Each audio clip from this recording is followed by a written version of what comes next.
Oke, komunitas ekologi.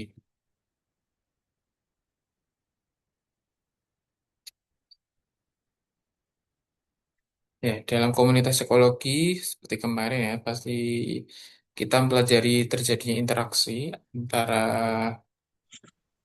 populasi, interaksi antar spesies. Ya. Hmm. Yang pertama adalah kompetisi, kompetisi interspesifik ataupun kompetisi intraspesifik. Ya, interspesifik itu antar spesies, intraspesifik dalam satu spesies.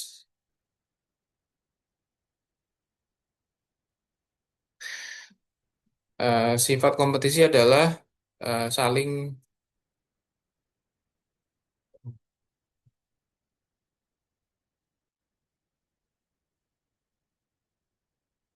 sifat kompetisi adalah saling bersifat negatif ya. Itu saling merugikan ya.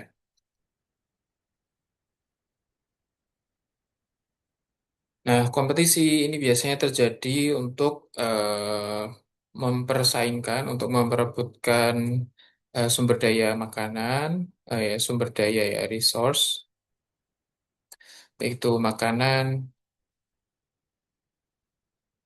eh, tempat tinggal ya, teritori ataupun pasangan.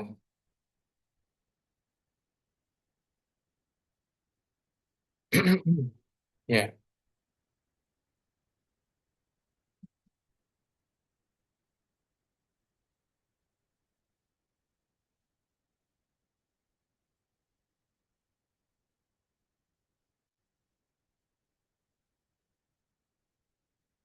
kemudian kemarin kita bahas relung ya, relung dan resource partitioning, mana suatu spesies itu bisa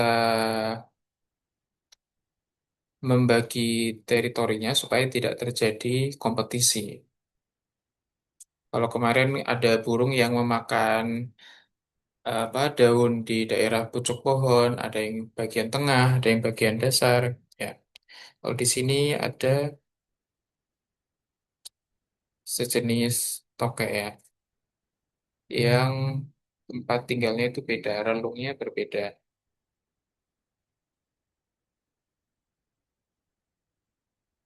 Nah, relung itu ada dua, relung relung ini dulu, relung fundamental sama relung realisasi. Realisnis sama fundamentalis. Bedanya apa? Kalau relung fundamental itu eh, relung tanpa adanya kompetisi. Jadi hanya spesies itu sama lingkungannya. Tidak ada kompetitornya lah. Nah, sangat fundamental ya. Dari definisi fundamental itu standar ya, relung standar. Relung standar itu tidak ada kompetitor yang menekan populasi spesies suatu spesies. Sementara relung realize itu relung yang ada kompetitornya. Ya, jadi ada suatu penelitian, ada dua tipe kerang, yaitu kata malus sama balanus. Ya. Kata malus itu sifatnya dia hidup di daerah eh, apa ya? Daerah pasir ya, daerah kering hmm, yang tidak yang tidak kena air pasang lah. Sementara balanus ini harus terendam dalam air laut.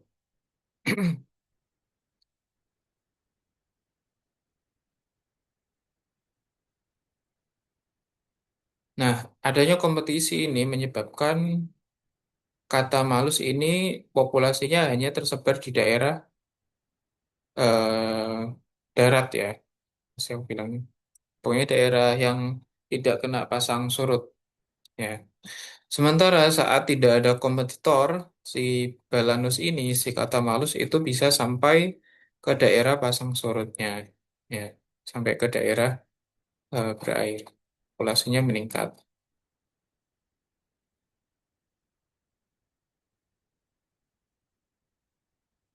gitu. Jadi ada dua ya, relung fundamental sama relung realize. Relung realize itu yang sudah ada kompetitornya, fundamental yang standar tanpa ada kompetitor. Kemudian ada karakter displacement ya. Secara bahasa artinya pergeseran karakter ya.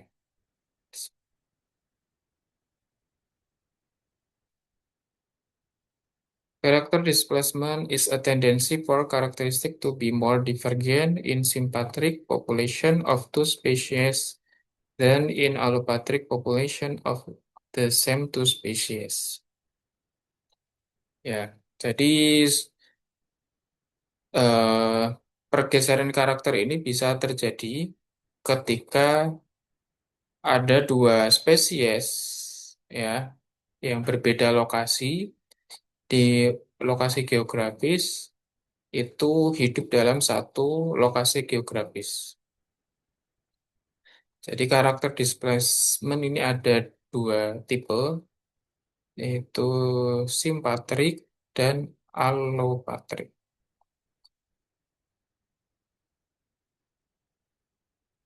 Kalau simpatrik ini nanti akan membentuk ini ya, simpatrik.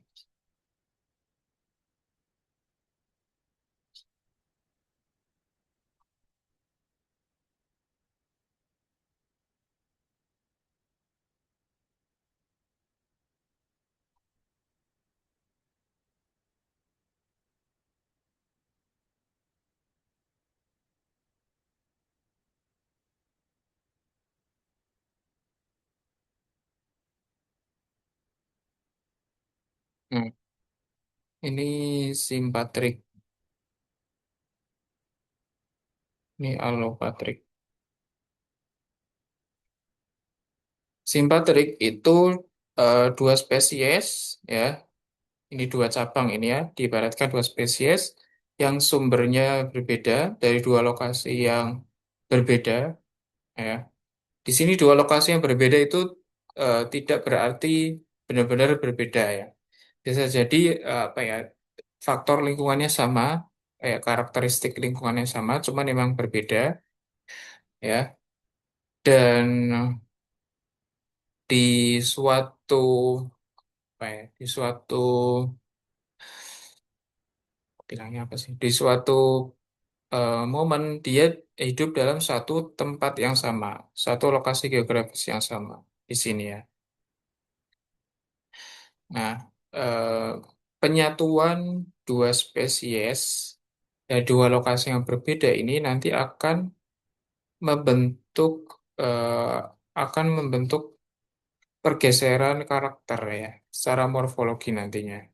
Jadi eh, ada yang nanti menyesuaikan supaya tidak terjadi kompetisi ya. Kemudian kalau alopatrik, berarti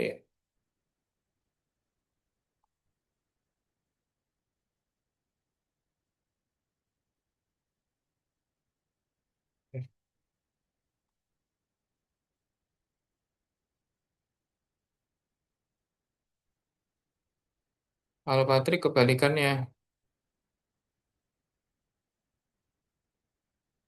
Dari satu spesies yang sama, kemudian memisah ke dua lokasi geografis yang berbeda. Nah, nanti akan bentuk dua karakter yang berbeda, ya, simpatrik dan alopatrik. Di sini bisa membedakan ya. Kalau simpatrik ini nanti karakternya itu relatif mirip, tapi tidak nyatu ya. Di sini kan tidak nyatu eh, apa penggambarannya, tidak menjadi satu cabang, tidak menjadi satu sumbu. Nah, kalau alopatrik ini memisah ya, karakternya nanti berbeda, berbeda signifikan bahasanya.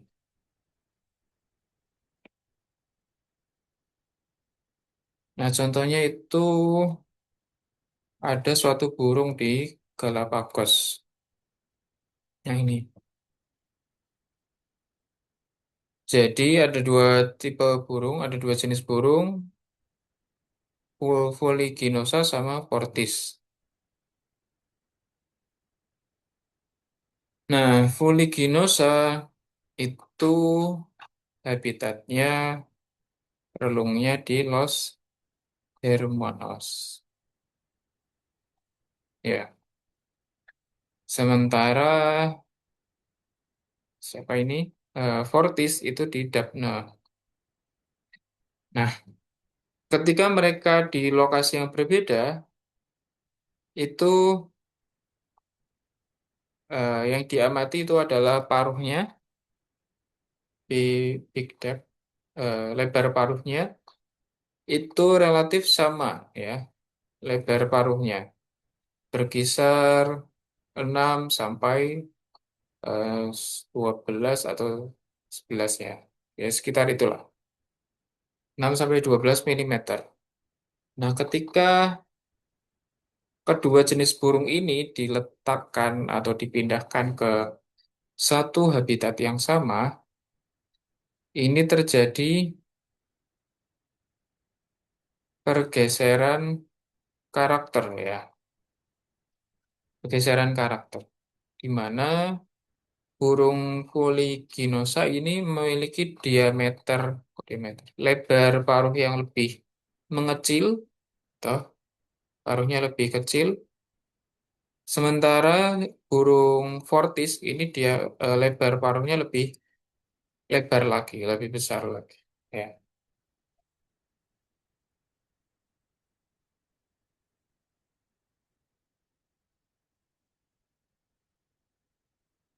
ya. Jadi kalau simpatrik itu ketika dua spesies diletakkan dalam satu lokasi yang sama, ya, satu lokasi yang sama. Sementara alopatrik ini dua lokasi yang beda. Ya. Keywordnya itu ya.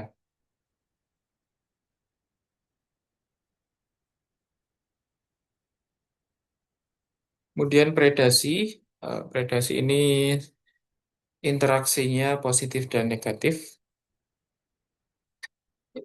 Refers to interaction where one species, the predator, kills and eats the other, the prey. Some feeding adaptation of predators are claws, teeth, fangs, stingers, and poison. Ya, berapa hewan predator itu punya senjata ya, seperti cakar, gigi yang tajam, dan lain-lain.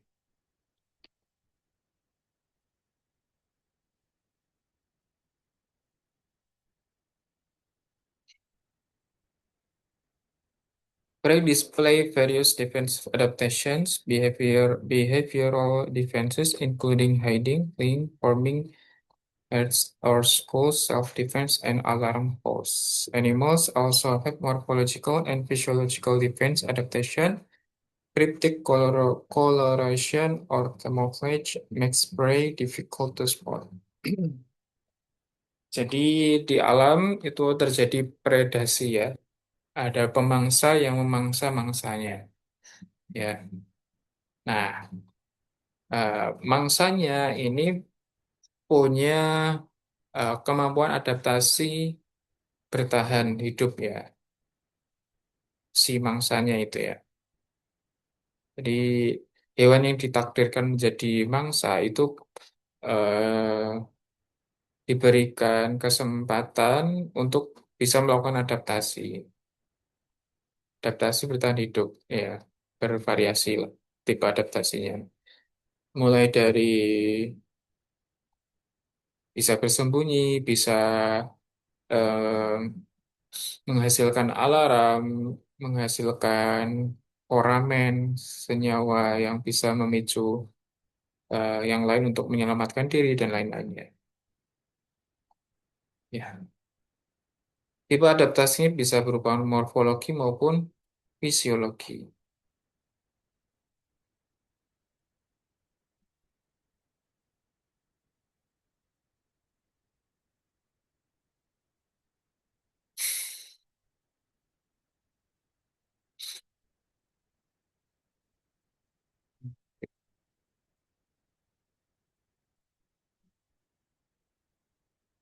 Nah, yang pertama,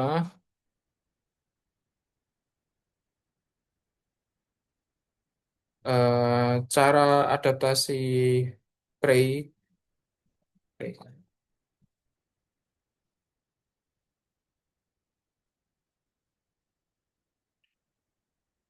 Beberapa adaptasi yang dilakukan. Yang pertama adalah adaptasi morfologi. Contohnya adalah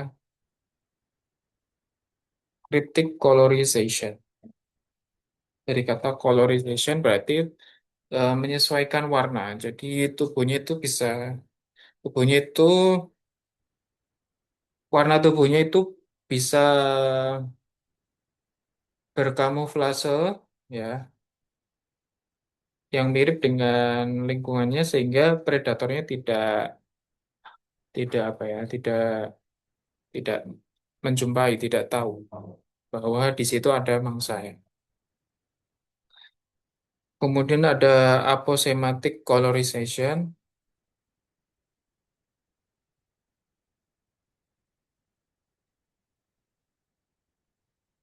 Ini bedanya apa ya? Banyak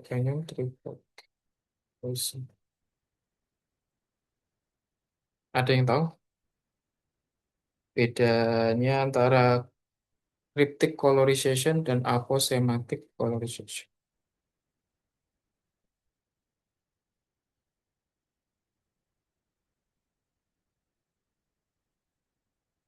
Izin menjawab, Mas. Ya, Eh, Perbedaannya itu kalau coloration itu berkamuflase, jadi mangsa tidak mengetahui ada ada hewan atau mangsanya di situ.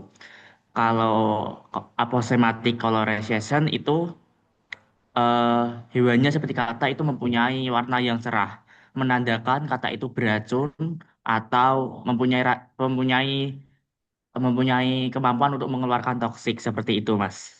Yang aku baca dari Campbell. siap. Berarti cryptic colorization ini apa ya? Gak perlu menunggu adanya saat dimangsai, jadi dia tetap akan warna tubuhnya seperti itu ya. Iya, Mas. Hmm, Jadi kayak menyatu. nyatu dengan alam. Oke, kalau Iya. aposematik ini juga sama, cuman sifatnya dia eh, vibes-nya seperti hewan beracun ya, karena warnanya yang mencolok. Oke, terima kasih, Cielo.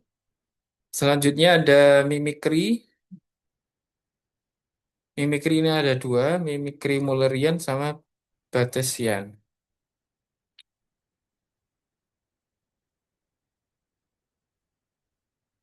Mimikry Mullerian itu two unpalatable species mimic each other. Ya.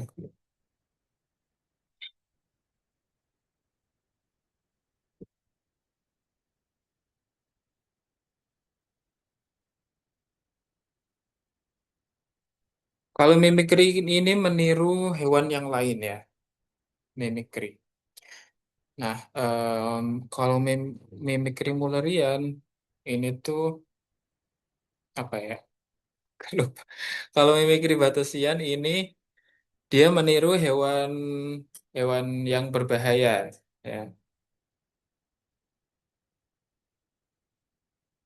seperti larva hau hau hau moth ini meniru seperti ular ya kepalanya.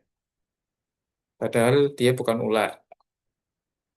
Mimikri Batasian meniru hewan yang berbahaya,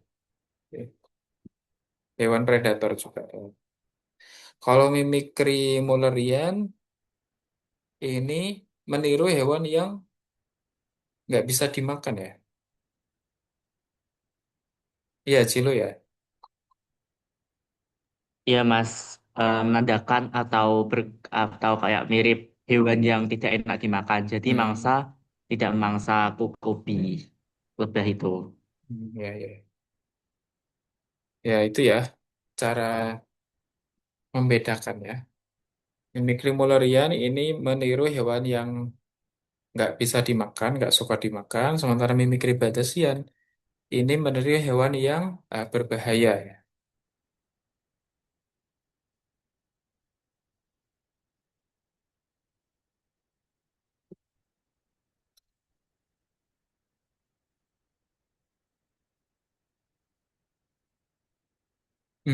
Animals with effective chemical defense often exhibit bright flaming colorization called aposematic colorization. Jadi aposematik ini vibes-nya seperti hewan beracun karena mempunyai kulit apa ya, punyai performa profil penampilan yang berwarna cerah ya, yang kayak mengandung senyawa kimia berbahaya. Nah, predators are particularly cautious in dealing with prey that display such colorization. Biasanya predator akan menghindari hewan-hewan yang bercorak pekat dan mengkilap.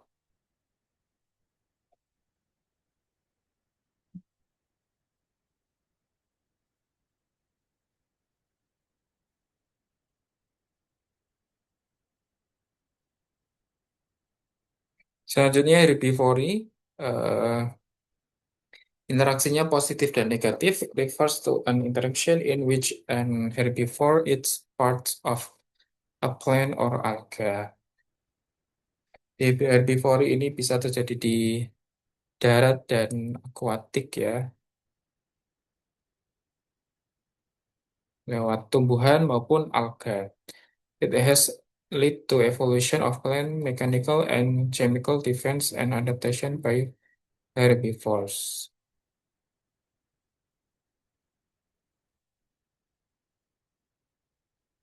Jadi herbivora, kok herbivora. Tumbuhan-tumbuhan itu juga tetap bisa melakukan melakukan adaptasi untuk eh, untuk defense ya, supaya tidak dimakan sama herbivora, hewan pemakan tumbuhan. Nah, ini contohnya dugong yang memakan alga. Dan simbiosis is a relationship where two or more species live in direct and intimate contact with one another. Di hubungan secara langsung ya dan dekat antara satu sama yang lain.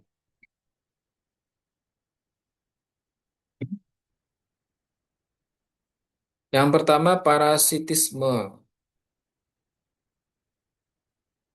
Parasitisme positif dan negatif ya. One organism that parasite derives nourishment from another organism, its host, which is harmed in the process.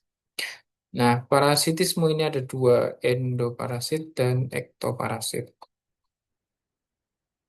Endoparasit itu parasit yang hidup di dalam tubuh hostnya, inangnya. Sementara ektoparasit ini hidup di permukaan inangnya.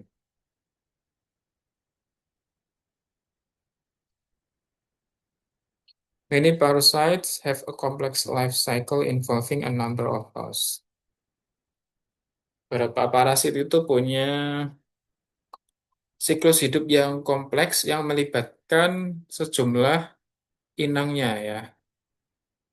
Contohnya cacing hati, ya itu kan salah satu part hidupnya harus apa ya bersimbiosis apa ya harus melibatkan inangnya untuk dia tetap bisa bersiklus hidupnya. Ya, contohnya cacing hati itu ya. Some parasites change the behavior of the host to increase their own fitness. Beberapa parasit mengubah perilaku inang untuk eh, meningkatkan ya survive keberlangsungan si parasit itu ya. Own fitness.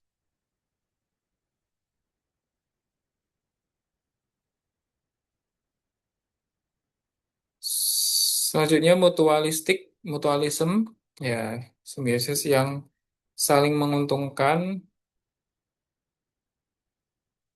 Sifat mutualisme ini ada dua tipenya ya, obligat sama fakultatif. Obligat ini saling bergantung ya, jadi tidak bisa dipisahkan. Where one species cannot survive without the others. Mereka satu menjadi satu spesies yang tidak bisa dipisahkan, yang tidak bisa bertahan tanpa yang lainnya. Ya, di mana satu spesies tidak bisa bertahan tanpa yang lain. Di obligat bergantung. Fakultatif ini yang bisa, yang tanpa adanya simbiosis ini tetap bisa hidup ya. Jadi eh, nggak bergantung sama spesies lain. Where both species can survive alone.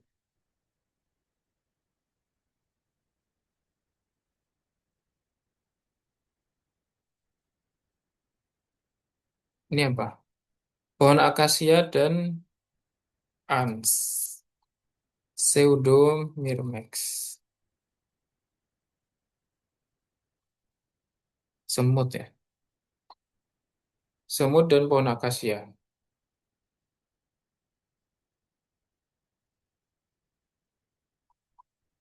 Selanjutnya komensalisme. Interaksinya plus dan nol. One species benefits and the other is neither harm nor help. Di satu spesies diuntungkan dan satu spesies yang lain itu tidak rugi dan juga tidak untung ya. Commensal interaction are hard to document in nature because any close association likely affect both species. Hard to document in nature because any close association likely affect both species. Maksudnya. Nah, ini contoh komensalisme burung sama kerbau. Bukannya menguntungkan ya, biasanya di buku-buku ya.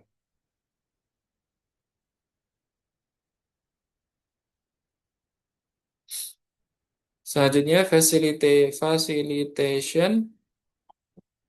Nah, ini yang baru mungkin kalian baru. Facilitation ini sifatnya bisa plus plus atau nol plus. Describe an interaction where one species can have positive effect on another species without direct and intimate contact. For example, the black rush makes the soil more hospitable for other plant species.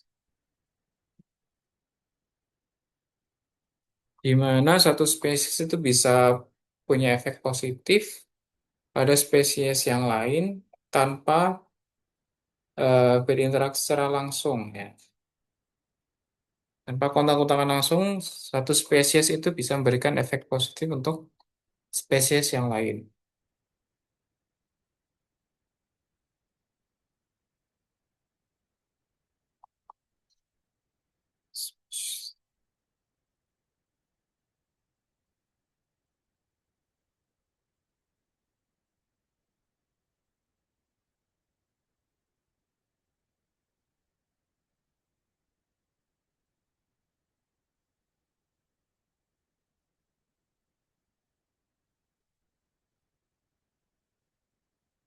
Terus terkait tadi bahasa apa? Spesies. Ada beberapa, ada tiga istilah yang perlu kalian bedakan. Ada diversity, richness, dan abundance. Ada keragaman, kekayaan, dan kemelimpahan. Species diversity of a community is the variety of organisms that make up the community. Di diversitas spesies ini yang membangun sebuah komunitas ya. Semakin tinggi diversitas, berarti komunitasnya semakin bagus. It has two component, species richness and relative abundance. Nah, species diversity itu disupport di tersusun oleh dua komponen yaitu kekayaan spesies, species richness, dan relative abundance. Kekayaan spesies itu is the total number of different species in the community. Total jumlah spesies yang berbeda pada suatu komunitas itu species richness. Ya, jumlah spesies yang berbeda, yaitu kekayaan spesies. Kalau relative abundance itu jumlah proportion its species represent of the total individuals in the community. Kalau relative abundance itu jumlah populasi dalam satu spesies itu di satu komunitas. Proporsi. Proporsi spesies yang merepresentasikan total individu dalam satu komunitas.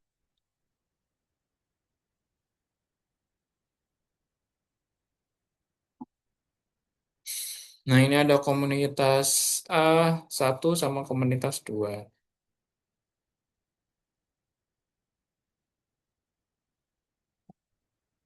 Kira-kira yang paling bagus komunitas yang mana? Komunitas satu, Mas. Ya, komunitas 1 ya. Em, Kenapa? Karena di sini ABCD itu apa? Di sini tuh ada 4 spesies ya, A, B, C, D yang kemelimpahan dan kekayaannya sama ya, seimbang ya. Sementara komunitas 2 ini spesies A-nya itu paling banyak, yang lain sedikit, lebih kecil. Jadi yang eh, apa namanya relatif abundance-nya itu si A paling banyak, eh, kekayaannya sama ya, masing-masing 4 spesies, kekayaan spesiesnya.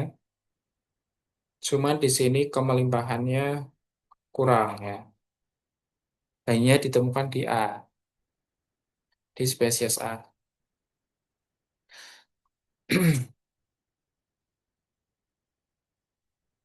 Index Shannon winner.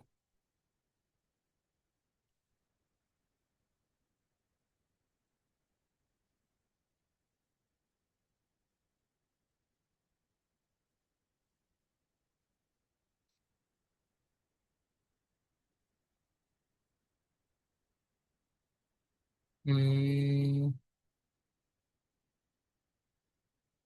next aja ya.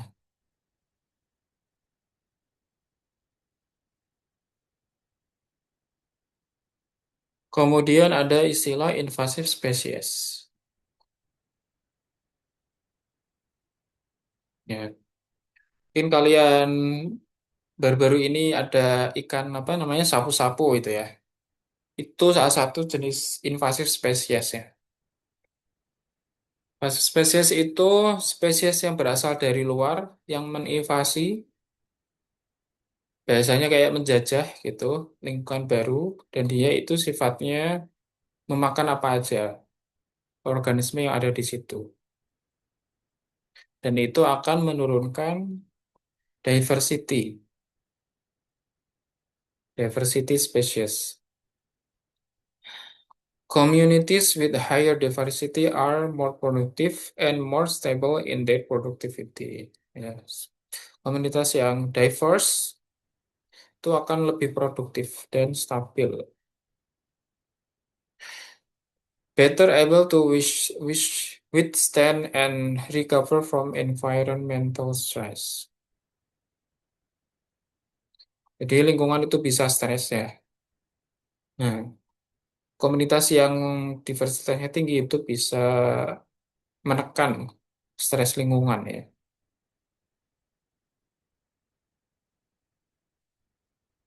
Kemudian juga komunitas yang diversitasnya tinggi akan lebih resisten terhadap spesies invasif, yaitu organisme yang eh, tadi ya, yang dari luar, berasal dari luar, kemudian masuk ke dalam komunitas yang baru dan dia sifatnya memakan apapun itu. Organism that become established outside their native range. Ya, ikan sapu-sapu ya.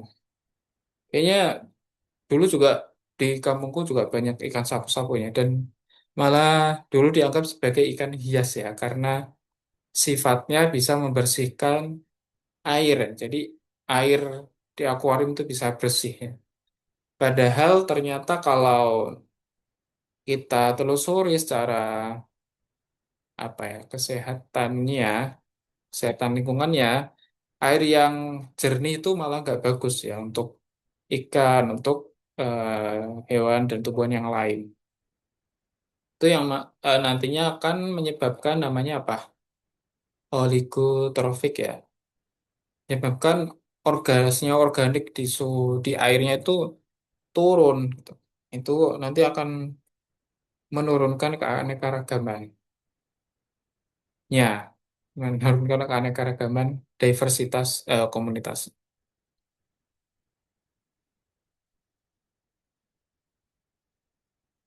Trophic structure is the feeding relationship between organisms in a community.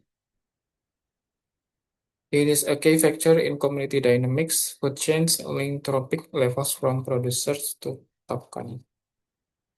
Ya, struktur trofik ya, kayak piramida makanan ya, tahu apa rantai makanan dan jaring-jaring makanan. Nah, ini kalian pasti sudah hatam. Ya, ada produsen primer, konsumen sekunder, tersier, konsumen kuartener.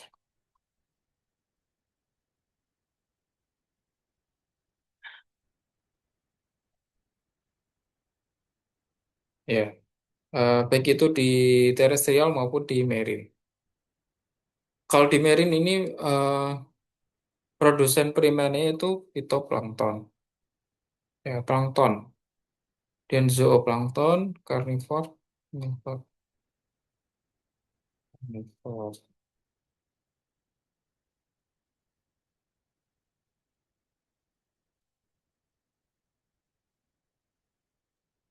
Food webs,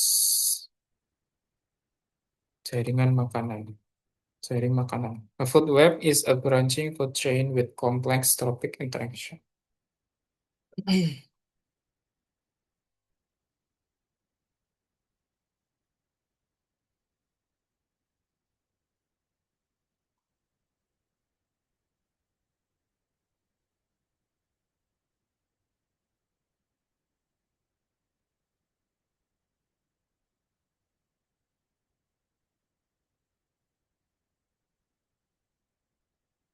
Hmm. Hmm.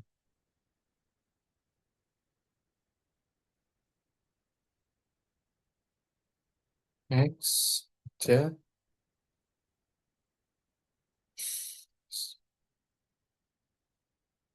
ya, spesies dominan. Dominant species are those that are most abundant or have the highest biomass. Spesies dominan itu spesies spesies yang paling melimpah, ya. Jumlah populasinya itu paling banyak dan biomasanya paling tinggi.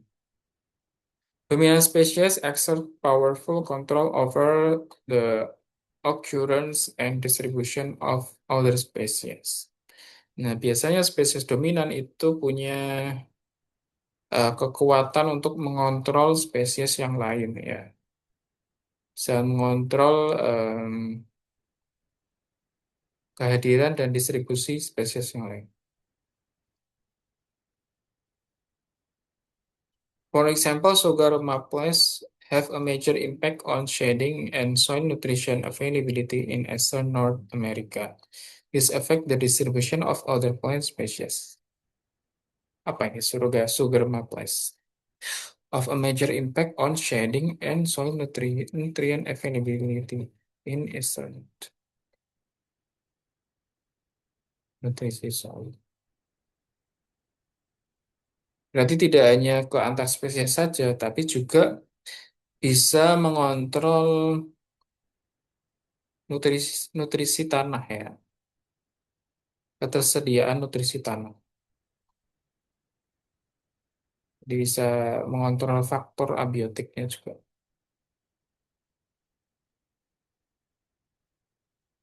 One hypothesis suggests that dominant species are most competitive in exploiting resource. Suatu hipotesis menduga bahwa spesies dominan eh, itu paling kompetitif dalam memperebutkan sumber daya. Another hypothesis is that they are most successful at avoiding predators. Hipotesis yang lain menduga bahwa spesies yang dominan itu adalah yang paling sukses dalam menghindari predator. Nah, invasive species typically introduced to a new environment by humans often lack predators or disease. Nah, invasive species itu typically introduced to a new environment by humans. Itu diintroduksi oleh manusia, ya. Di Indonesia itu banyak banget invasive spesies sebenarnya.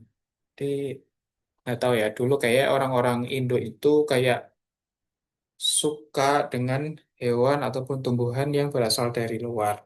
Mungkin dikira keren, unik, apa penampilannya, tapi ternyata dia sifatnya merusak. Nah, kalau di tumbuhan tuh kayak eceng gondok.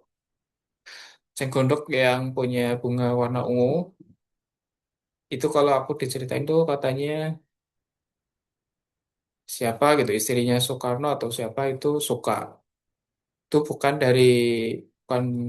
bukan berasal dari Indonesia, tapi karena ingin diintroduksi di Indonesia, makanya diambil dan ternyata populasinya itu bisa apa namanya overpopulation dan sifatnya itu bisa menurunkan eh, keragaman, ya,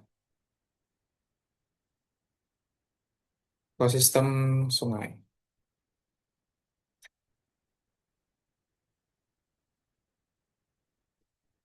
Kemudian kalau tadi ada dominan spesies, selanjutnya adalah keystone species, spesies kunci. Jawa adalah kunci. Keystone species exert strong control on a community by their ecological roles or needs. Spesies keystone ini punya peran kontrol yang kuat dalam komunitas, dalam peran ekologis, ataupun dalam relungnya.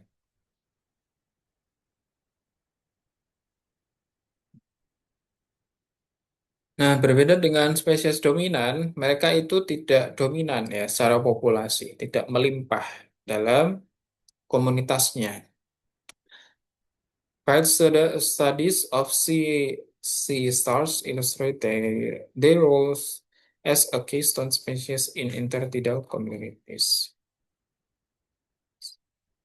Nah, beberapa bidang studi sea stars, bintang laut, mengilustrasikan peran mereka sebagai spesies kunci dalam komunitas intertidal. Seperti itu.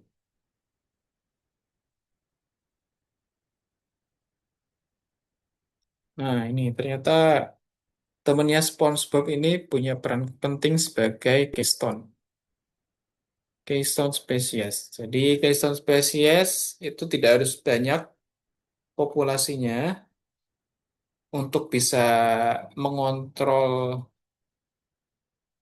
mengontrol ekologisnya, mengontrol yang lain. Dia sedikit tapi sebagai kunci dalam menjaga kelangsungan komunitasnya. Contohnya bintang laut ini ya, bintang laut ini ditemukan di daerah pasang surut ya, intertidal community.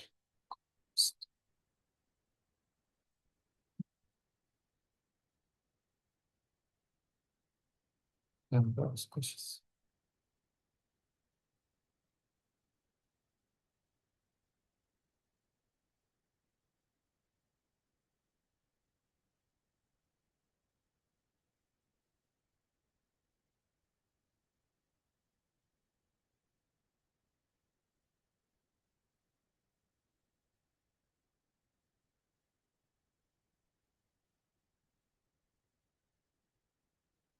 Observation of sea otter population and their predation shows how otters affect ocean communities.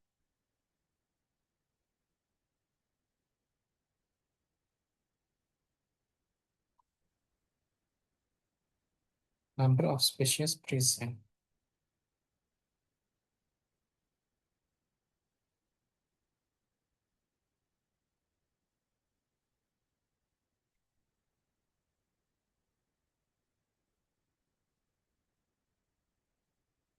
Ada yang bisa menjelaskan result ini?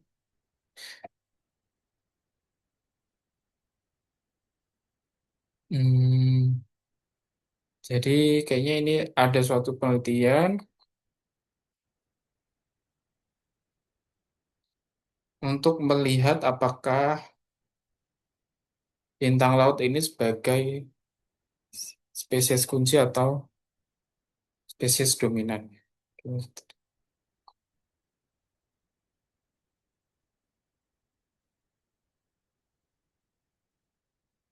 Baik saja. Selanjutnya ecosystem engineers atau foundation species.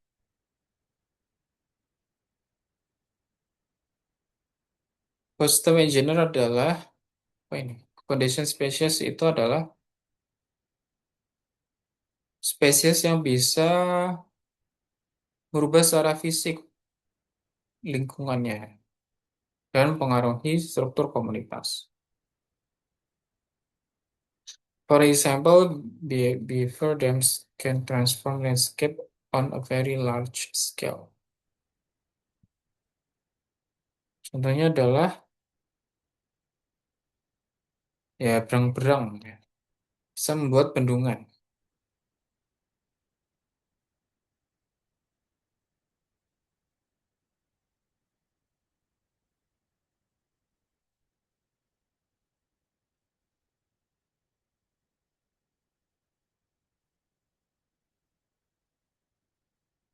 Bendungan.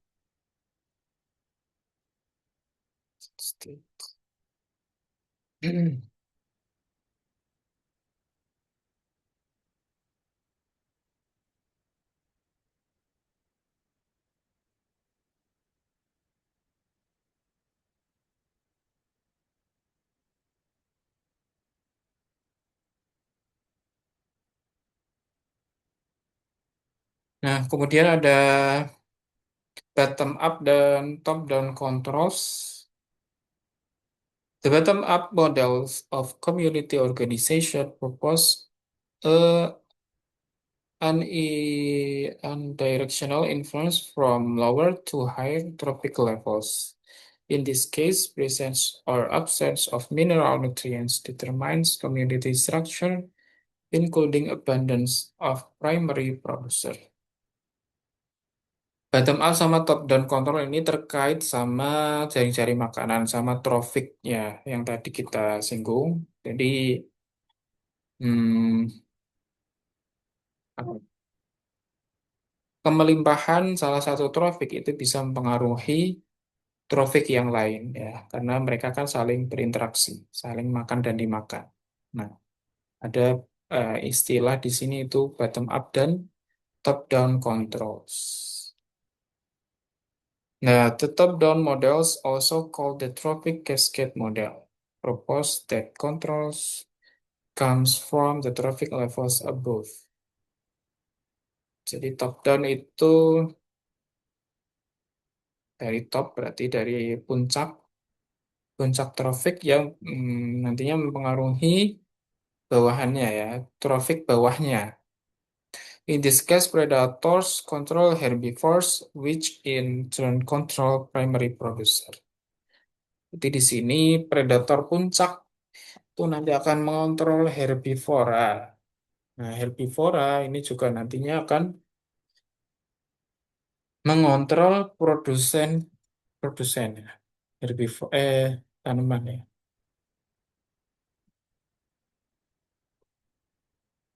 Ya, dan lain-lain. Selanjutnya ada biomanipulation. Biomanipulation can help restore polluted communities. Biomanipulasi dapat membantu mengembalikan komunitas yang polusi, terkena polusi. Ya, ini kaitannya sama apa ya? Bioremediasi ya, upaya untuk mengembalikan komunitas yang tercemar ya.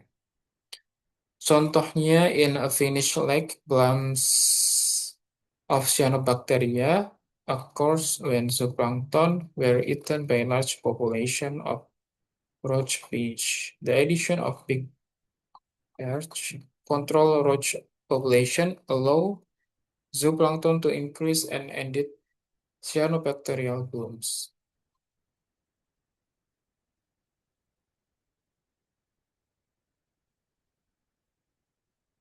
Polluted states.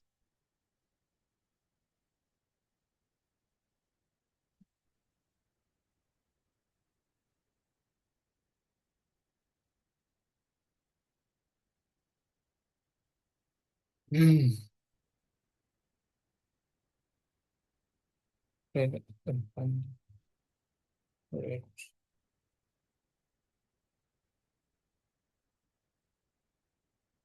Nah, kalau di sini tuh,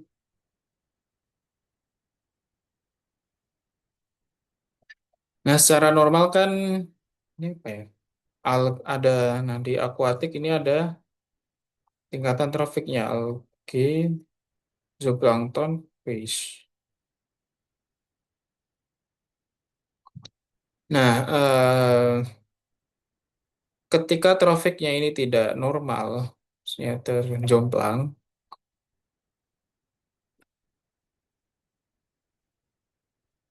maka akan terjadi polusi ya. Di sini yang melimpah itu ikan dan alga.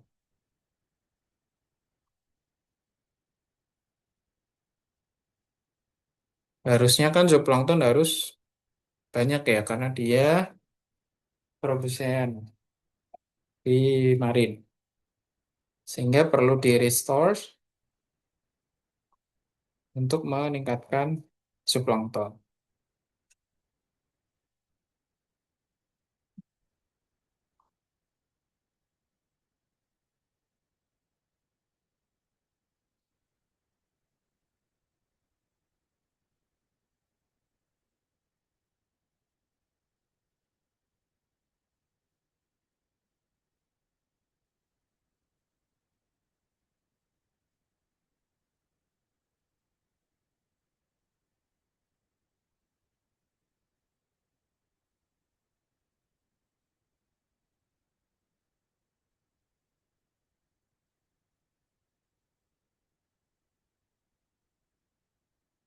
Yang kemarin sudah disinggung suksesi, ya ada dua, primer dan sekunder ya.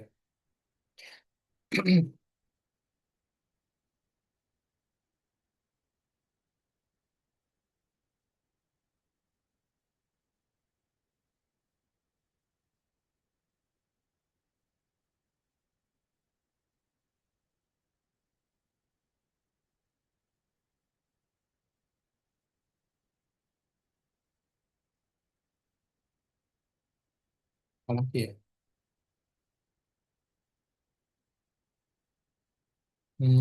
Evapotranspiration, vertebrates.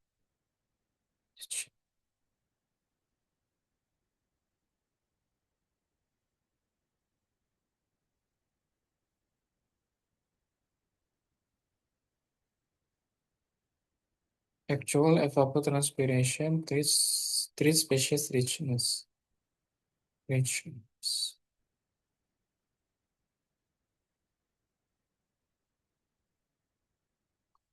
Several terms.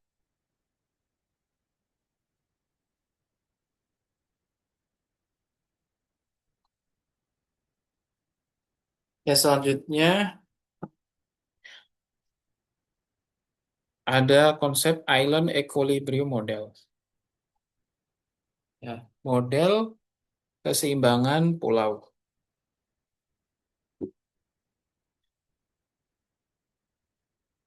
Jadi model keseimbangan pulau ini menggambarkan keseimbangan suatu pulau, ya keseimbangan dalam hal diversitasnya ya.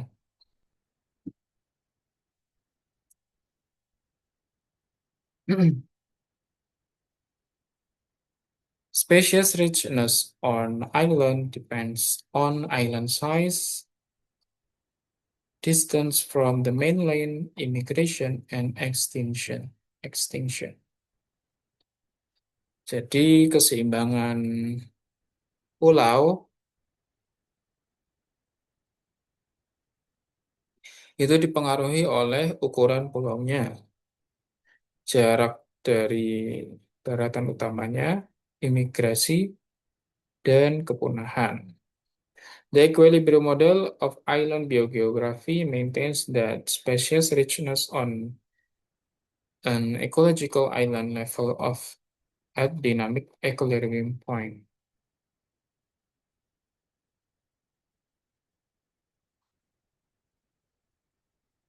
Jadi model keseimbangan pulau ini itu nantinya akan memaintain, menjaga kekayaan spesies pada pulaunya supaya tetap seimbang ya, seimbang secara dia dinamis. Jadi kalau di alam itu namanya keseimbangan itu nggak ada yang statis, nggak ada yang diam. Kalau timbangan di pasar kan namanya setimbangan harus diam ya, harus setara. Nah kalau di alam keseimbangan itu dinamis, keseimbangan yang dinamis, homeostasis yang dinamis. Maksudnya apa? Maksudnya ini. Nah, suatu pulau itu bisa seimbang karena adanya keseimbangan. Karena adanya keseimbangan ini ya. Ada pola-pola yang menjadi hukum alam di pulau itu. Ya. Yang pertama di suatu pulau ya.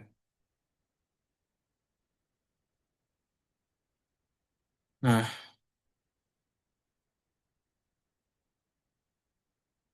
ini titik seimbangnya ya. Titik seimbang suatu pulau. Nah, titik seimbang suatu pulau itu salah satunya dipengaruhi oleh adanya imigrasi ya. Nah, semakin tinggi imigrasi, Karena di titik ini, supaya pulau ini seimbang, maka nantinya efeknya kepunahannya nanti akan tinggi ya, biar tetap seimbang, ya kan? Sebaliknya, kalau imigrasinya kecil, ya, maka kepunahannya juga akan mengecil, menurun. Itu salah satunya dipengaruhi oleh imigrasi. Selain imigrasi juga ada ukuran pulaunya ya. Ada di semakin kecil pulaunya, maka secara apa ya? Secara logika kan, kalau pulaunya kecil kan berarti carrying capacity-nya kan kecil ya. Itu. Carrying capacity-nya kecil, sumber daya alamnya sedikit, sehingga kalau yang masuk itu banyak, ini mana? Ini spesies, ini pulau kecil ya. Yang masuk ini banyak, ini apa sih? Island size. Yang masuk ini banyak, small island ya di sini ya.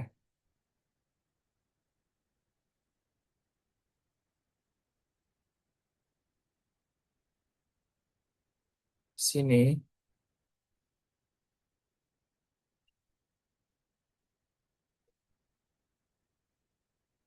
maka kepunahannya juga banyak.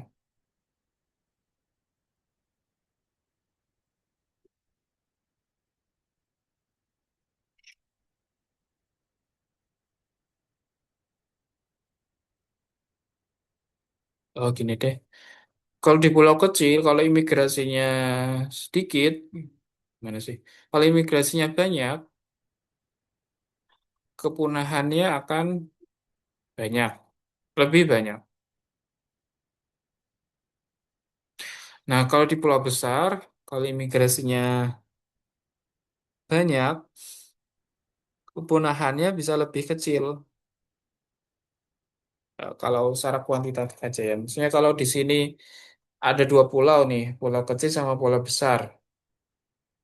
Masuk 10 individu, 10 individu masuk imigrasi sama, jadi pulau kecil 10, pulau besar 10. Nah, efek kepunahannya itu lebih besar terjadi di pulau kecil ya. Small island ini lebih besar tingkat kepunahannya daripada pulau yang besar ya. Kenapa? Ya tadi carrying capacity pulau kecil itu lebih sedikit, lebih kecil daripada pulau besar, sehingga ketika populasi yang masuk itu sama, maka tingkat kepunahan yang paling besar itu di pulau kecil karena daya tampungnya itu carrying kapasitinya itu lebih kecil, lebih sedikit gitu. Sehingga kepunahannya lebih besar gitu ya.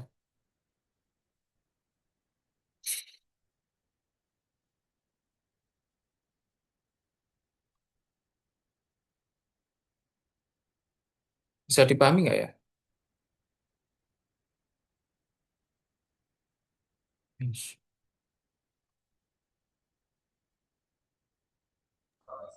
Bisa, Mas. Oke. Kalau ini berdasarkan yang satunya lagi jarak pulau, ada pulau yang dekat sama pulau yang jauh.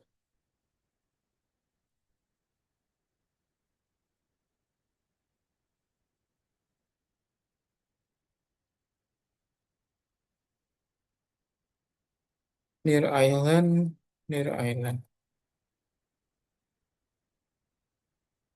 Oh ini berarti ukuran pulaunya sama gitu ya. Hanya saja jaraknya jauh.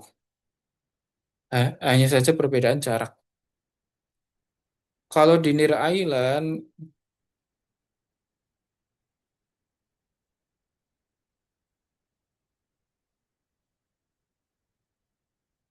itu kepunahannya lebih kecil ya.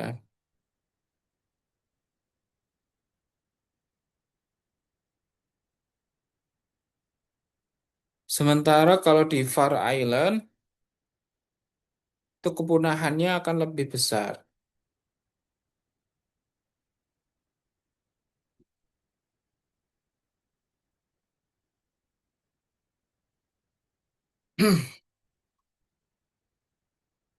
Ya, coba di logika sederhana saja, kalau suatu populasi masuk ke dalam suatu pulau yang dekat,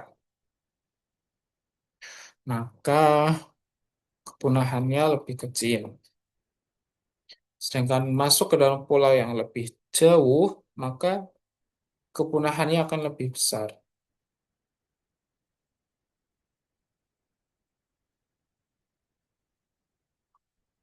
Ya, kalau pulaunya dekat kan mungkin spesies yang merasa terancam kan bisa keluar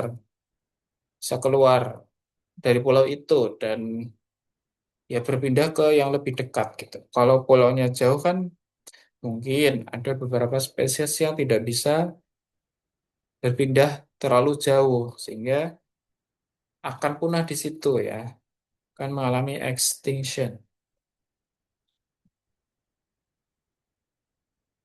kemungkinan besar. Oke, ini ya, model Equilibrium Island, Island Equilibrium Model.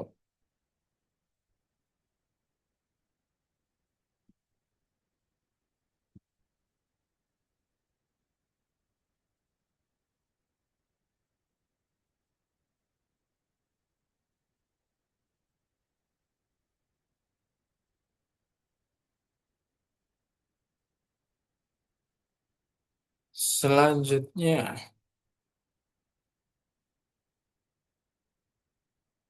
nah di alam, ya di komunitas,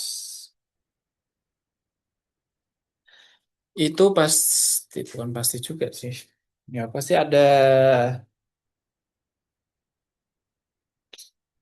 ada namanya penyakit ya.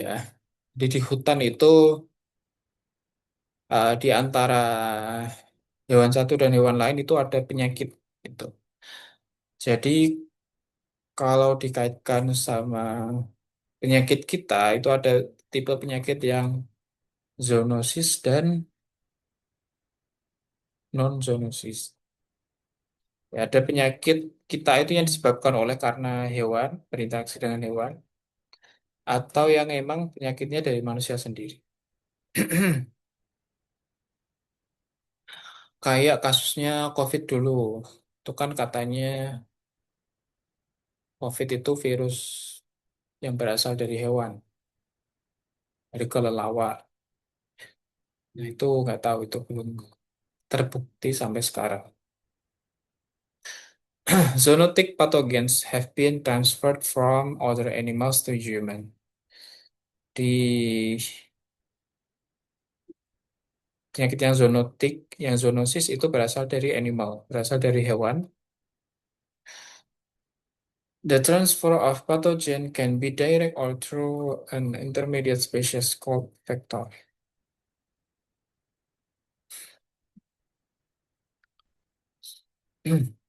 Nah, penyakit itu bisa berpindah ke manusia melalui bantuan vektor. Ya. Many of today's emerging human disease are zoonotic. Tadi Mas sampaikan. Jadi kalau kalian mau ke hutan itu harus tetap safety ya, harus tetap imunitasnya harus bagus.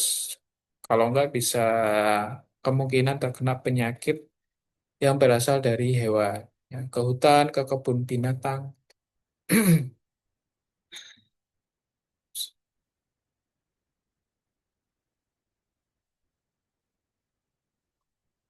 Ini emang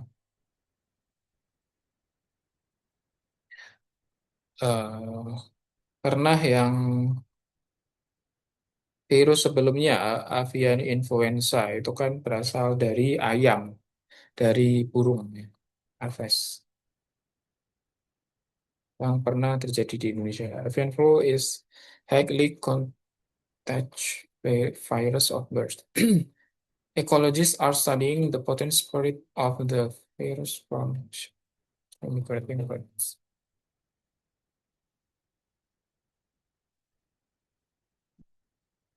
Studying the potential spread of this.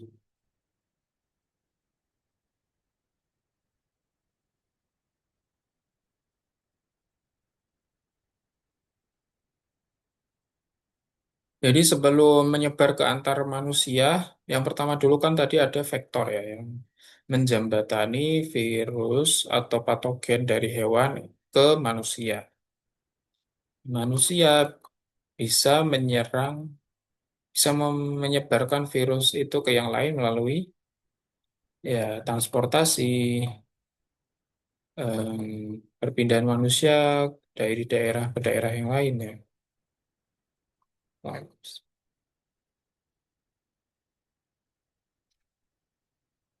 Oke.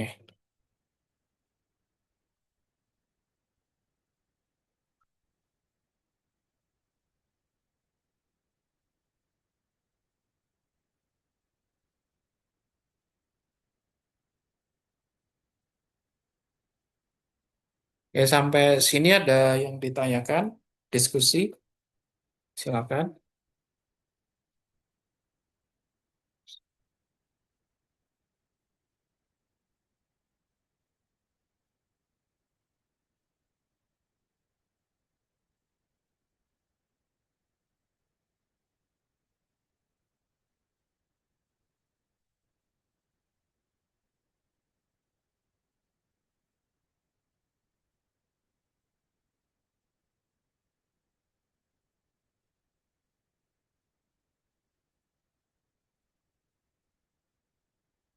Oke, kalau nggak ada, coba aku lanjutkan ya ke materi Custom and Restoration Ecology.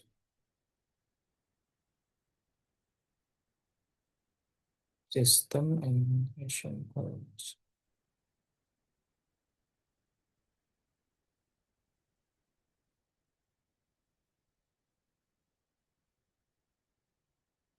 Research.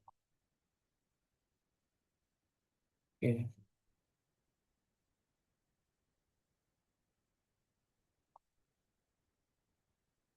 Okay, an ecosystem consists of all the organisms living in a community as well as the abiotic factors with which they interact. Sebuah ekosistem terdiri dari seluruh organisme yang hidup di dalam suatu komunitas dan juga faktor abiotik yang berinteraksi dengan mereka.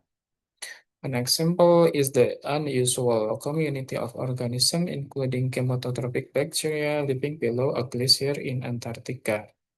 Contohnya adalah komunitas organisme dari bakteri bakteri kemoautotrof yang hidup di bawah di atas glasier Antartika.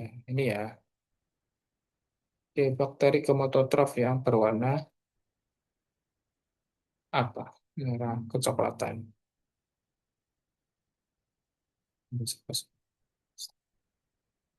Nah, di suatu ekosistem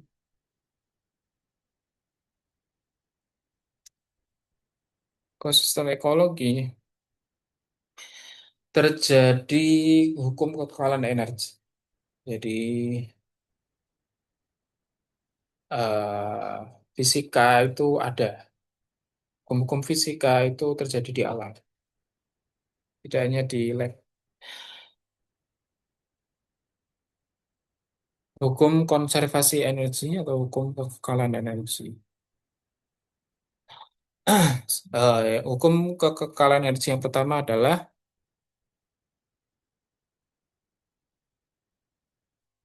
energi tidak bisa diciptakan. The first law of thermodynamics states that energy cannot be created or destroyed, only transformed. Energi kita diperoleh dari mana? Energi kehidupan kan dari matahari ya. Jadi kalau nggak ada matahari, bumi nggak bisa hidup. Ya. Dan energi matahari yang masuk ke bumi itu hmm, jangan terlalu jauh sih. Ya, energi yang ada di bumi aja ya. Energi yang di bumi, energi yang sudah ada di bumi itu tidak bisa diciptakan ya. Jadi kita mencoba membuat PLTU, PLTN, dan lain-lain sebagainya. Itu sebenarnya kita tidak menciptakan ya. Kita itu hanya mentransformasi saja ya. Jadi PLTN, PLTU itu kan ada materialnya ya yang dikonvert jadi listrik ya. Pada dasarnya itu kita nggak buat energi, kita nggak menciptakan energi, tapi kita hanya menconvert saja, mentransformasi saja ya. Dan energi itu tidak bisa di destroy, nggak bisa dihancurkan, dirusak ya, nggak bisa dikurangi ya. Jadi energi yang ada di bumi itu tetap tetap dan tetap ya, dan hanya bisa berpindah saja. Jadi even kita merasa lemas itu bukan energi kita rusak, ya. Energi kita apa ya? Dikonvert jadi panas keluar, jadi energinya sia-sia ya, tidak bisa dikonvert jadi glukosa ataupun energi ATP gitu. Ya itu hukum kekekalan energi ya.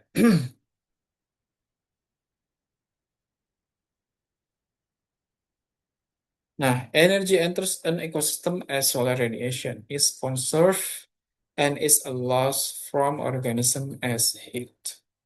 Jadi energi yang ada di bumi itu diperoleh dari panas matahari dan sifatnya itu conserve ya. Conserve itu kekal, tetap, abadi, and is lost from organism as heat. Dan biasanya organisme akan mengalami kehilangan energi dalam bentuk panas.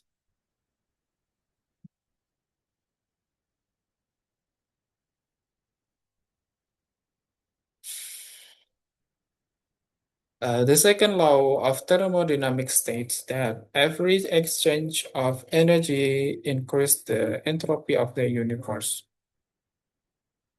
Hukum kedua dari hukum termodinamika itu menyatakan bahwa setiap pertukaran energi akan meningkatkan entropi alam. Apa itu? Selanjutnya, in an ecosystem, energy conversion are not completely efficient and some energy is always lost as heat. Ya, tadi ya. Sama saja.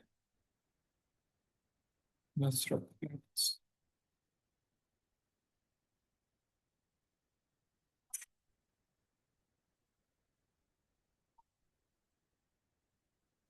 Nah, ini ya.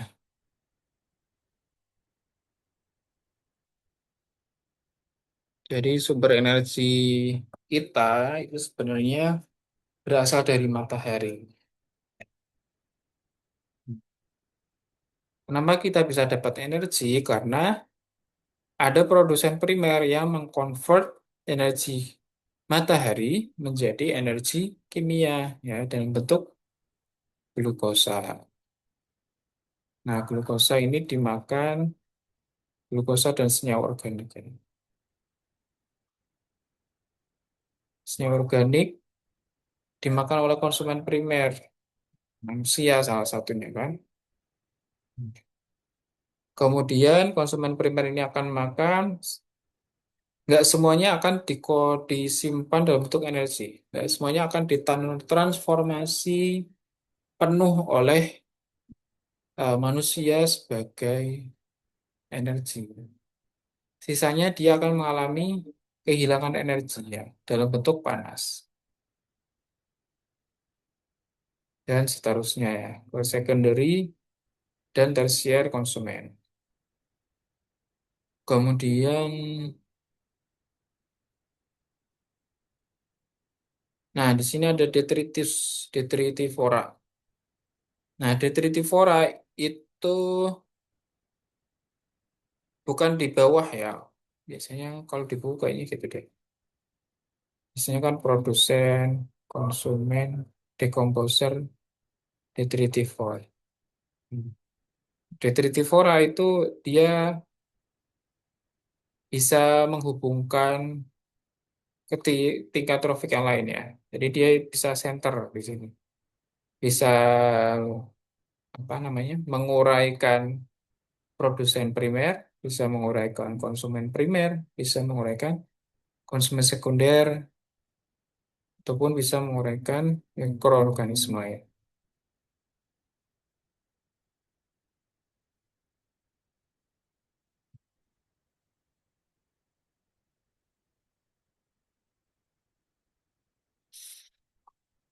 Ya,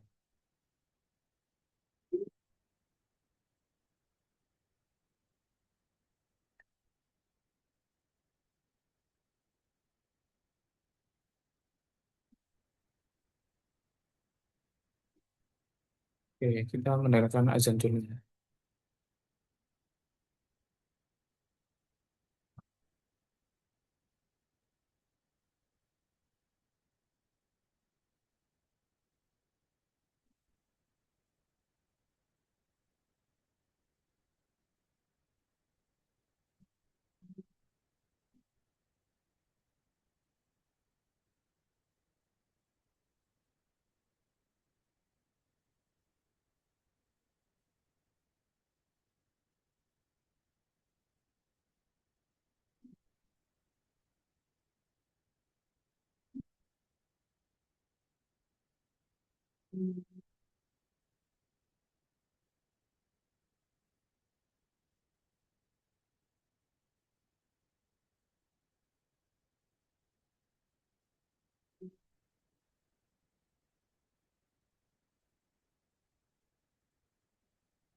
Oke, kita lanjutkan.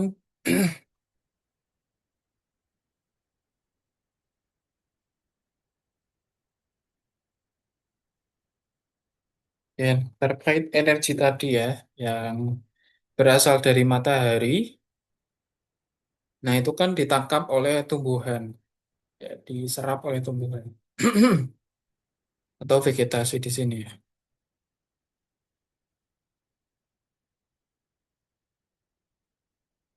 vegetation. Nah, si vegetation, tumbuhan itu kan menyerap energi dalam bentuk tampak ya, panjang gelombang yang tampak, visible.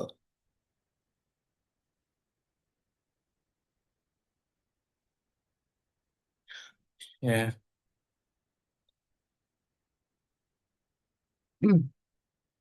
Jadi tumbuhan ini efektif menyerap dalam panjang gelombang cahaya yang tampak, radiasi tampak. Makanya di visible light ini presentase pantulannya itu lebih kecil ya. Meskipun apa cahaya hijau itu kan dipantulkan ya oleh vegetasi. Nah, kemudian kalau dilihat yang lain seperti liquid water, ini juga menyerap menyerap sinar ya, menyerap sinar matahari,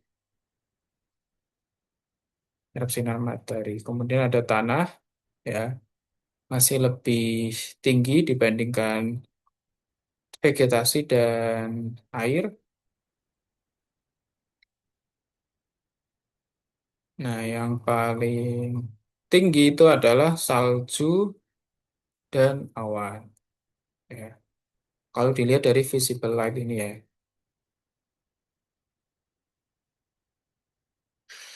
Nah, kalau dilihat dari near infrared, hmm,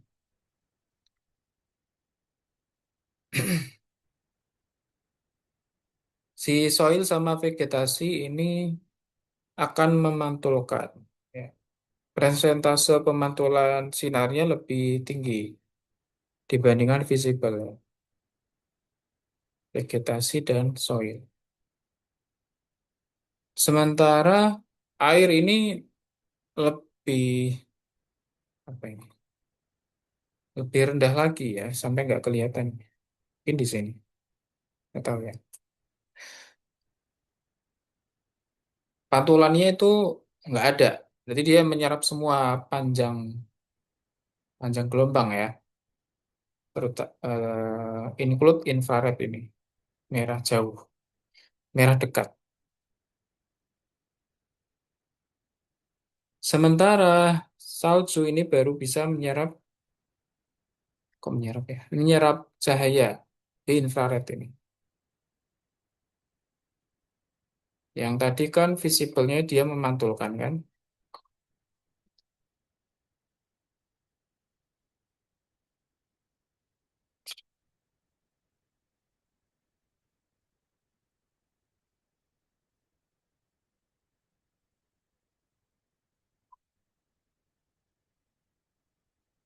Lanjut.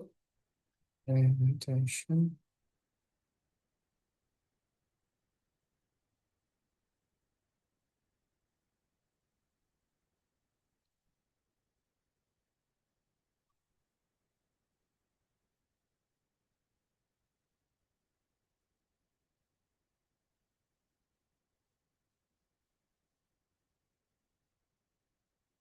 Nah, ini korelasi antara hujan dengan produksi primer ya. Cukup linier. Jadi semakin tinggi hujan, maka produksi primernya akan tinggi.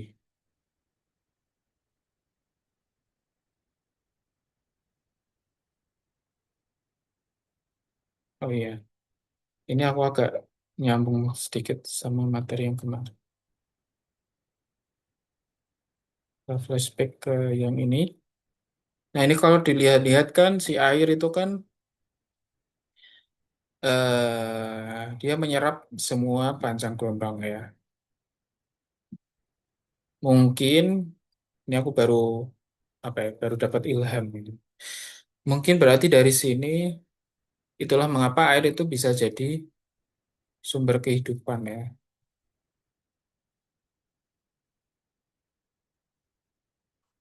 Ya, karena sifat air ini bisa menyerap panjang gelombang, menyerap energi, eh makanya air ini bisa menjadi sumber kehidupan apapun itu untuk makhluk hidup. Ya, dengan adanya air bisa menghidupkan makhluk hidup, dengan energi yang disimpan oleh air bisa menghidupkan berbagai organisme.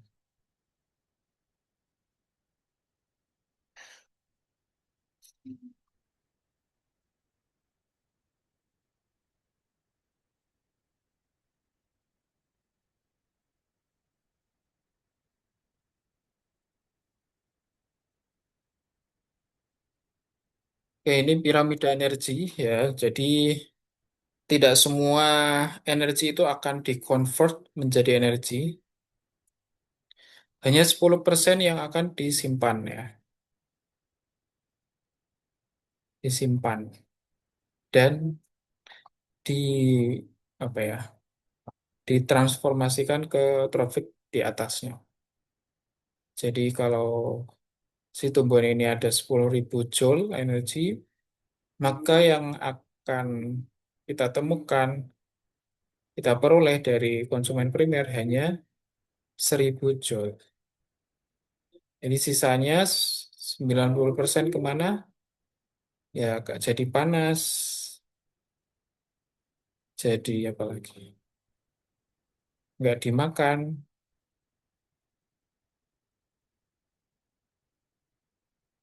dan lain-lain. Itulah mengapa Allah mengharamkan ya hewan-hewan yang bertaring seperti di sini burung elang, buaya, ular. Ular nggak bertaring ya, beracun. Itu haram. Mungkin salah satu hikmahnya adalah energinya sangat sedikit ya, 10 joule. Jadi better kita makan sapi ya daripada elang karena energinya sedikit.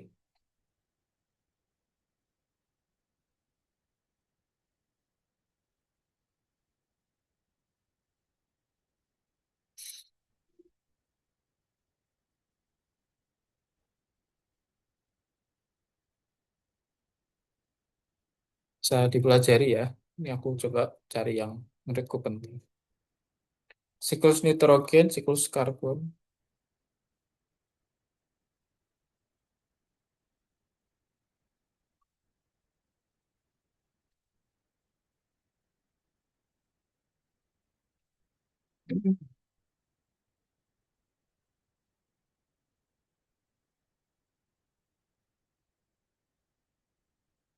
Hmm.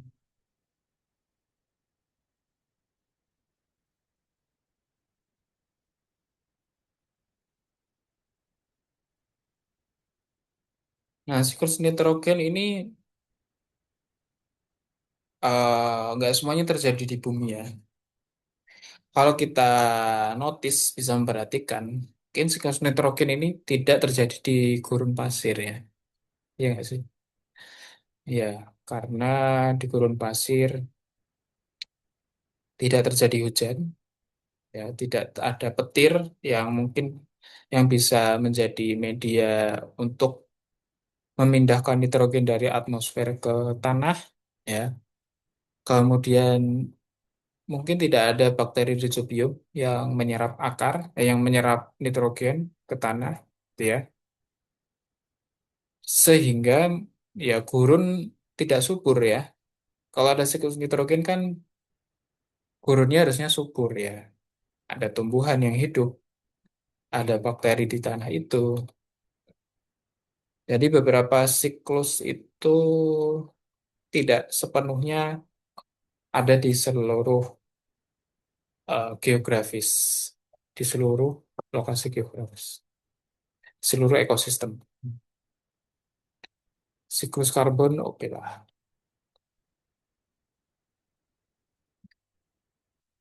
Siklus fosfor ini juga nggak semuanya terjadi ya. Kalau siklus fosfor ini dominan terjadi di daerah pegunungan, bebatuan ya, sungai berbatu gitu ya.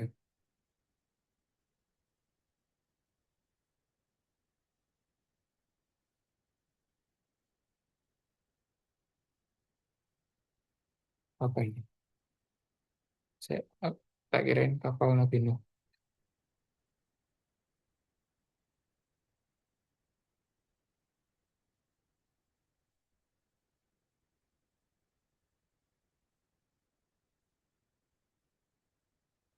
Bioremediasi,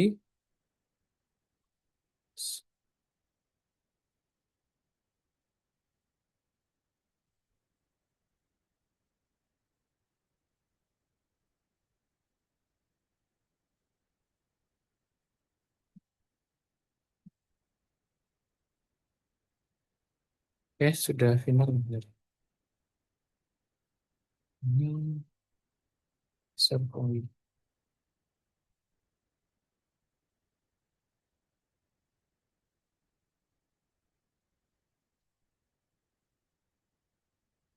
Mungkin itu sih materi tambahan melengkapi kemarin komunitas. Dan ini tadi menyinggung ekosistem ekologi ya. Mari kita belajar populasi, ekologi, komunitas ekologi, dan ini yang terakhir ekosistem ekologi. Kita pelajari tentang hukum kekekalan energi dan wah, ya siklus ini ya biogeokimia, biogeokimia, gaya piramida energi.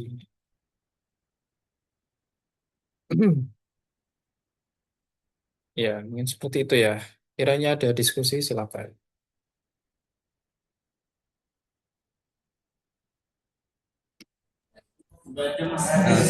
Mas izin bertanya, mengapa dua spesies dengan relung yang identik tidak dapat hidup berdampingan secara permanen dalam satu komunitas? Hmm, Boleh ulang sekali lagi? Mengapa dua spesies dengan relung yang identik Hmm, eh, tidak dapat hidup berdampingan secara permanen dalam hmm, satu komunitas? Ya, oke. Pertanyaan yang menarik. Terima kasih.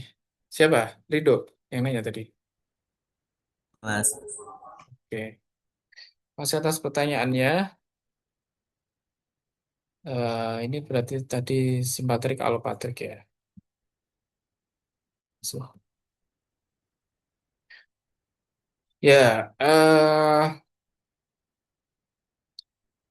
kembali lagi terkait menyinggung tentang kompetisi ya. Jadi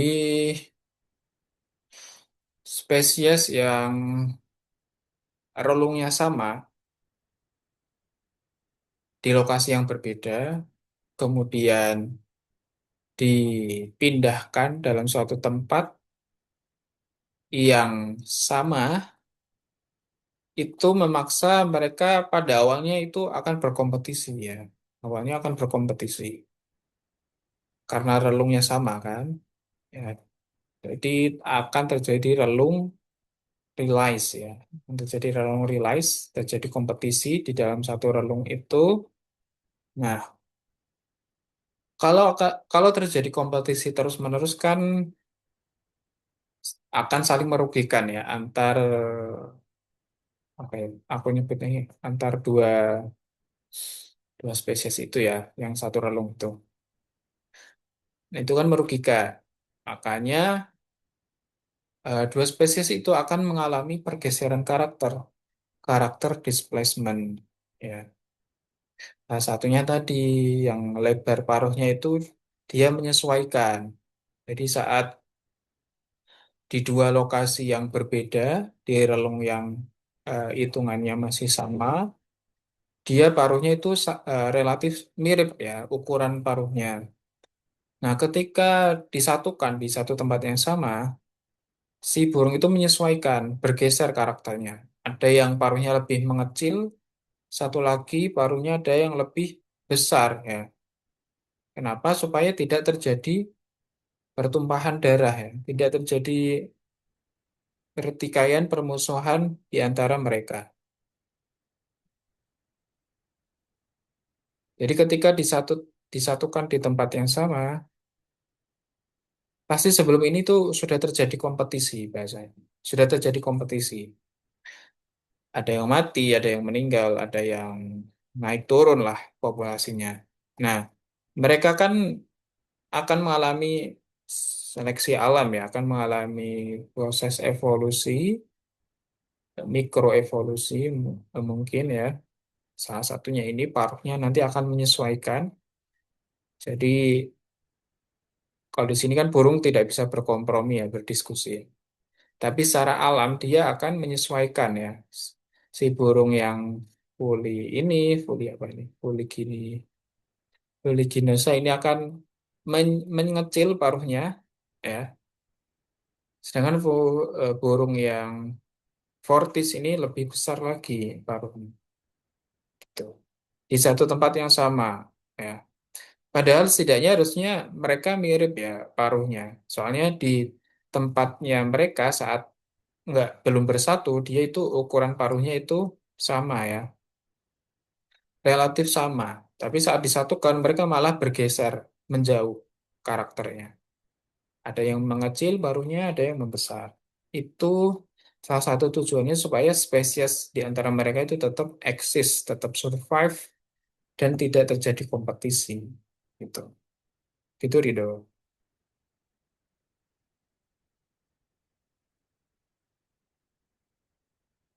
Ada yang kurang, ada feedback, atau masih kurang paham.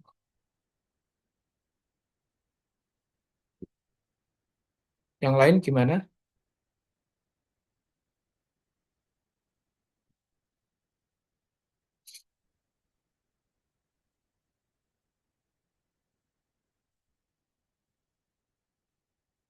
Oke, bisa dipahami? Bisa, Mas. Oke.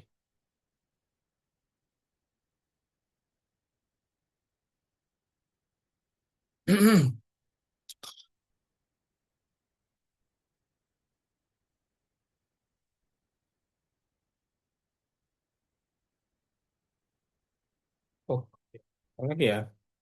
Ini kalau dikaitkan sama manusia, mungkin bisa dicari case-nya ya. Apa ya? Belum nemu sih.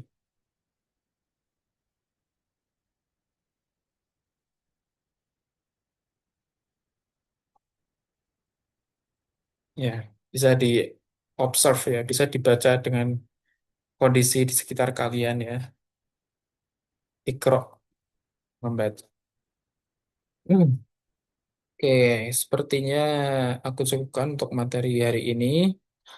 eh Semoga materinya tidak hanya didengarkan saja ya. Pentingnya dicatat. Perlu kesadaran kalian masing-masing. Kuharap kalian juga mencatat apa yang aku sampaikan, tidak hanya mendengarkan. Jadi alat kait ilmu itu adalah mencatat, menulis. Hmm, dan dengan menulis itu ya akan lebih kuat ingatannya dan juga bisa menjadi pengingat saat kalian lupa. Dan namanya manusia itu tempatnya salah dan lupa. Dan untuk itu maka kita sebagai manusia juga punya akal untuk eh, apa ya mencegah terjadinya lupa itu ya. Salah satunya tentunya dengan menulis dan mencatat. Oke, mungkin aku cukupkan untuk siang hari ini. Terima kasih atas waktunya. Marilah kita tutup dengan hamdalah. Alhamdulillahirabbil alamin dan doa kafaratul majelis. Subhanaka wa bihamdika asyhadu an la ilaha illa anta astaghfiruka wa atubu ilaik. Semoga pertemuan kita bermanfaat dan mendapatkan pahala, eh, bisa menjadi bukti kita, bukti kesungguhan kita dalam menuntut ilmu dan memperjuangkan tujuan kalian. Terima kasih, selamat siang. Insya Allah berjumpa lagi minggu depan. Selamat siang, Assalamualaikum warahmatullahi wabarakatuh. Waalaikumsalam warahmatullahi wabarakatuh. Terima kasih, Waalaikumsalam. Mas. Sama-sama.